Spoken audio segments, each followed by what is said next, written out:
One of the landmark achievements of Better Call Saul is its ability to lead viewers down a narrative path where, even if you have a pretty good idea of where it will end, the journey itself is full of twists and turns.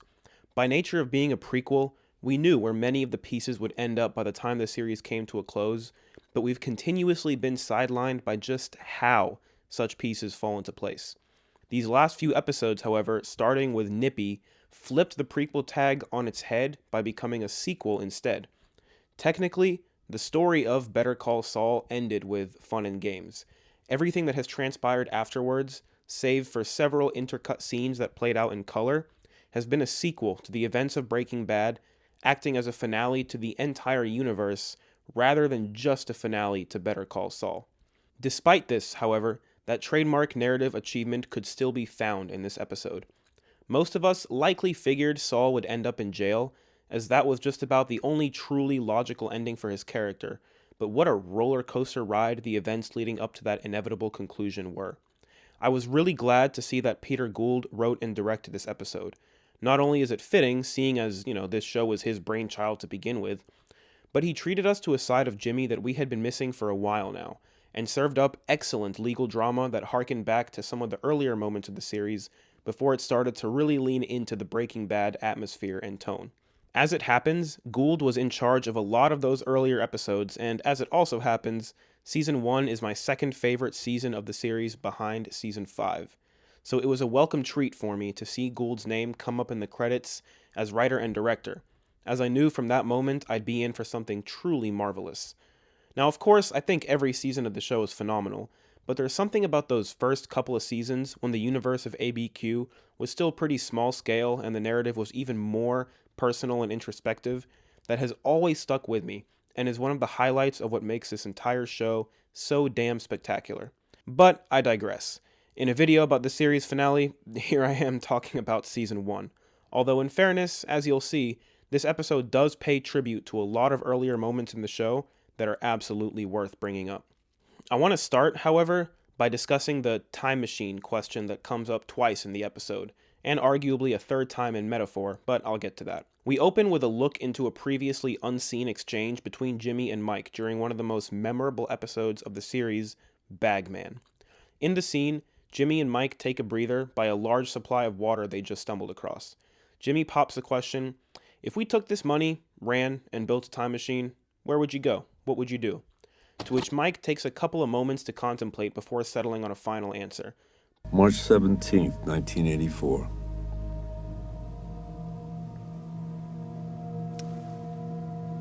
Day I took my first bribe. Mike is a closely guarded man, never really letting his walls down for too long, if at all, and certainly not around just anyone. The fact that he gave this honest of a response speaks volumes to us, the viewers, but it doesn't probe Jimmy into giving an honest answer himself, even though he absolutely has several. It's just unfortunate that deflection is one of his many harmful coping mechanisms. His facial expressions and mannerisms in moments like these are all the indication we need to know that he's hiding his true feelings. Sadly, things don't go much better the next time he brings up the question, this time in a scene with an appearance from Walter White himself, taking place during the brief duration at the end of Breaking Bad where they were in limbo awaiting their new identities from the disappearer. If I'm lucky, a month from now, best case scenario, I'm managing a Cinnabon in Omaha. Something important to take note of with this instance is that the question of the time machine is a sort of deflection in and of itself, as Walt snobbishly explains when he rules out the realistic possibility of a time machine and tells Saul to cut to the chase and ask about what he really means, regrets. Jimmy can't just do that. He has to mask a deep and personal question such as this one with an air of humor and playfulness, lest he actually come face to face with his true emotions. And when Walt hears his silly response about the time he slipped and hurt his knee, he calls him out in a single line that could act as the tagline for the entire show. So you were always like this.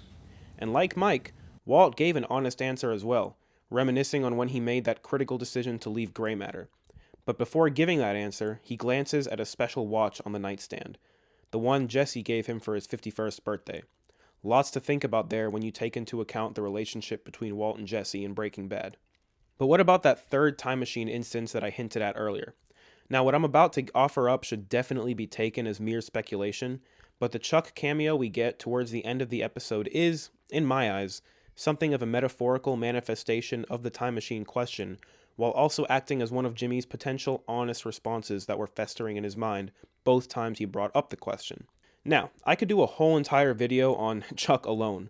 I find him to be a fascinatingly complex character, one of the most layered in the entire show, which is saying something given the quality of the expansive ensemble and the fact that he was only in half the series to begin with. He's as frustrating as he is sympathetic, and we get a reminder of just that in this brief but resonant scene. Jimmy idolized his brother, and almost everything he tried to accomplish was in an effort to make him proud, until their relationship eventually deteriorated entirely. But the truth is, you've never mattered all that much to me. But it's easy to forget that Chuck also does, at his core, love his younger brother, as vindictive and arrogant as he is. My brother is not a bad person. He has a good heart. The scene serves as a somber reminder that these two siblings never really could figure each other out, while also offering up a possible scenario that Jimmy could have called back to when serving up the time machine proposal. After Jimmy finishes restocking Chuck's cooler, to which Chuck offered the option to hire someone to do all that instead, he asks Jimmy if he wants to stick around and talk for a little. Jimmy wants to, his body language makes that much obvious, but based on past experiences, he feels that he knows exactly where the conversation would lead, and so he objects. While Chuck's response is sad to hear, you can't blame Jimmy for jumping to the conclusion he did, and Chuck then encapsulates their relationship perfectly with the line, We always end up having the same conversation, don't we? Like I said before, the character of Chuck is just as three-dimensional as the rest of them, and the exploration of the relationship between the brothers over the first 3 seasons of the show was some of the most engrossing family drama I've ever seen on television. I had been holding out hope for a Chuck cameo in this episode, but I wasn't sure we were going to get it. But I'm glad Peter Gould decided to call back to this brotherly relationship, since he's the one who's mostly responsible for writing that relationship into existence. And like I said, my take on the deeper meaning of this scene, beyond just the interpretation of the dialogue, is mere speculation, as I haven't read concrete proof of my takeaway anywhere. Honestly though, now that I think about it, the book they pan to at the end of the scene is probably proof enough. But I do believe this scene was meant to be an example of one of Jimmy's regrets, that when he was offering up the time travel question to Mike and Walt, he was thinking of this moment, possibly among many others. Perhaps if he could go back, he would have given in to his true feelings and stayed a bit longer with his brother to have a much-needed heart-to-heart. This finale simply had it all. Gould knew exactly what we wanted to see, and he wasted no time in delivering the goods. After the cliffhanger ending of sorts last episode, Gene's run from the cops doesn't last too long. He fittingly gets caught while hiding in a dumpster and scrambling through the trash to retrieve his fallen riches, harkening back to a memorable scene from Season 1 when he goes dumpster diving for shredded sandpiper documents. He's taken in, and it doesn't take long for his true identity as Saul Goodman to be outed. Later in his cell, he's holding on to his fragile composure as best he can before finally breaking down and laughing hysterically after reading that message scrawled into the wall.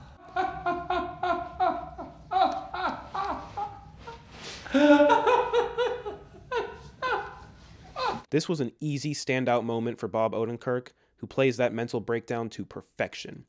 It's a scream/laugh that has been building up in Jimmy's system ever since he took the name Gene Takovic, and it's finally reached the boiling point. The nature of Gene's catharsis in this scene is interesting to pit against Kim's own cathartic release on the bus last episode. These two individuals process grief very differently, as is made evident by their respective outbursts. And with this breakdown, Gene's arc effectively comes to a close, as he hatches a final, last-ditch scheme to save himself. Saul Goodman comes rushing back into Jimmy's bloodstream, and he easily and effortlessly ropes Bill Oakley into being his attorney, securing the legal counsel he needs in order to move forward. With me on top, like always. This is what I was talking about when I was saying Gould gave us a side of Jimmy that we've been missing for a while now. He's fully in control and as confident as can be, which is a welcome return to form after the last few episodes where he was scamming out of self-sabotage, and also after the first half of the season where he was more playing second fiddle to Kim's plan against Howard than actually being in control himself. Nippy was really the only recent episode in which Jimmy pulled a scam that served an actual purpose instead of acting as an escape for the guy. So what's the scheme this time? Well, it's simple. Make a complete mockery of the American justice system. Okay, maybe that's not really his goal per se, but in scheming his way out of imprisonment, that was certainly a byproduct. The legal defense against Saul has him all but dead to rights, with Marie's trademark unwavering, judgmental gaze to boot. Just a quick aside, but in this day and age, I'm impressed that Betsy Brandt's return to the show was kept under wraps. It was super cool to see her in this finale. But Saul does what he does best, pull on heartstrings. Seemingly on the spot, he spins an elaborate tale of how he's just as much of a victim as Marie, absolutely flabbergasting her and the entire legal team. The crazy thing is, Saul's defense here isn't baseless. He is supporting it with concrete facts. Again, this is what I meant when I said Gould treated us to a sorely missed side of Jimmy. The last time we saw him this masterfully in control was, I'd say, in Season 5's Wexler v. Goodman. But the writers didn't weave in that recurring time machine angle for nothing. Regrets are a big main idea of this finale, and the continuation of this legal plotline brings that home loud and clear. When Jimmy catches wind of what Kim had done last episode, when she made a full confession surrounding the events leading up to Howard's murder, the gears spin faster than ever in his head as a new idea is born. He dangles some bait in front of the feds, promising to spill some spicy tea to them about Kim. But all this turns out to be merely a ploy to get her to the courthouse so she can witness him do something long overdue, something he's never done before. Confess to everything. All of it. No acts, no games, just a clear-cut confession to everything that had transpired since Howard's murder. The body language between Jimmy and Kim during this sequence is perfect.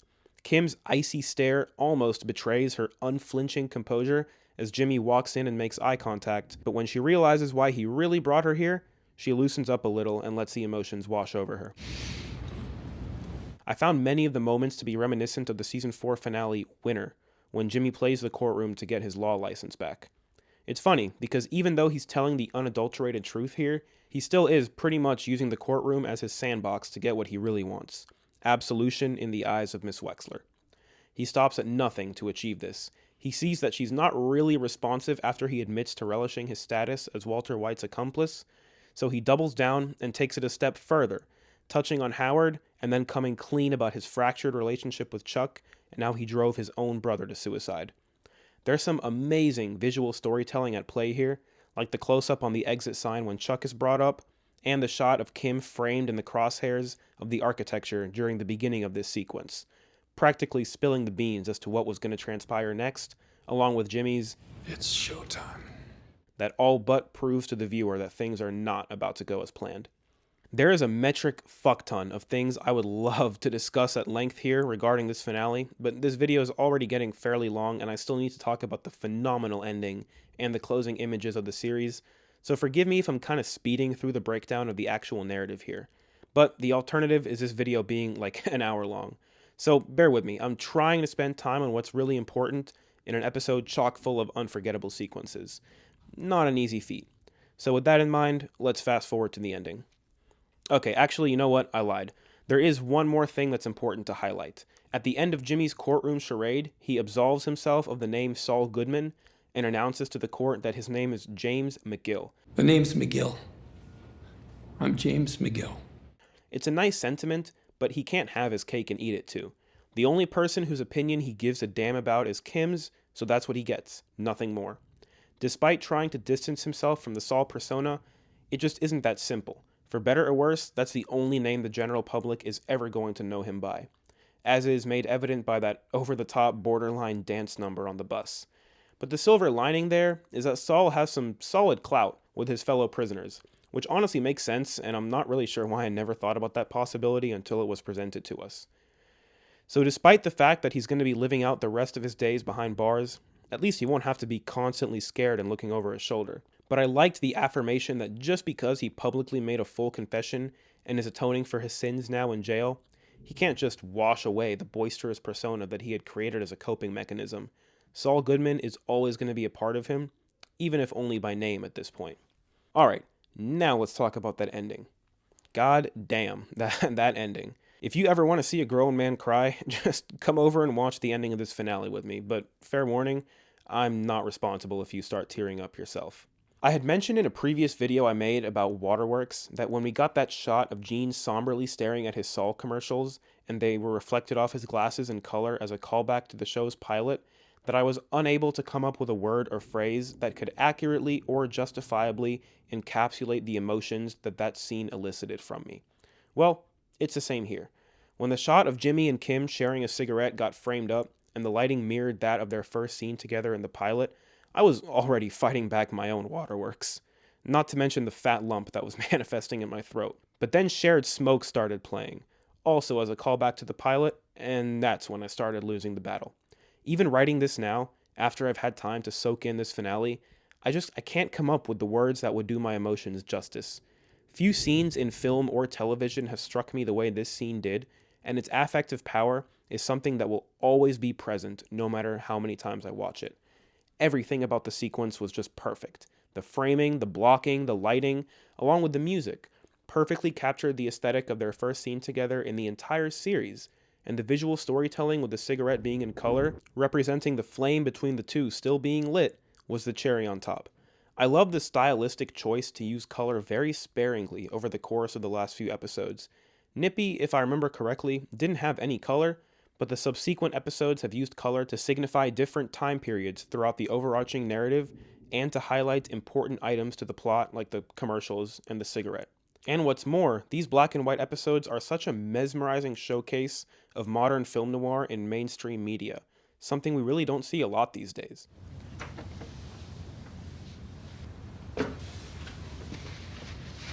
The way Kim has been presented in this episode and the last especially have reminded me so much of those femme fatales in classic noir cinema, with her clothing, her hair, and the chiaroscuro lighting that was present in that final cigarette scene. Such lighting was present in her introduction to the show as well in the pilot. I loved that they chose to introduce her that way, as before we even hear her speak, the lighting tells us all we need to know regarding her importance to Jimmy. So many strengths at play here with this reunion scene. It was everything I could have possibly asked for and more. I've read several comments complaining about the unrealistic nature of this ending, that Jimmy should have taken the 7 years and ran. But if you think about it for more than 30 seconds, this ending makes perfect sense. Had he taken the 7 years, he would have gotten out and the cycle of his nature would inevitably repeat itself. But with this effective life sentence, he's put an end to it while still redeeming himself to Kim, the only person still alive that he gives a single fuck about. There have been countless times throughout this series where you watch in real time as Jimmy mulls over various decisions on whether to do the right thing, only to continue his self-destructive tendencies. So with this admission of guilt, his arc has concluded. People say that this decision was sudden, came out of nowhere, and wasn't in line with his character. But I'm willing to bet those are the same people that disliked the last run of episodes just because they were in black and white. You think I'm joking, but I can't tell you how many comments I've seen over the past several weeks complaining about the lack of color. Anyway, I'm straying from the point. I thought for a second the episode was going to end there with the cigarette scene, and Gould has even admitted that was the initial plan for a while. But we get one more brief scene of Kim and Jimmy parting ways in which he shoots her the classic finger guns that she gave him back in the season 5 finale.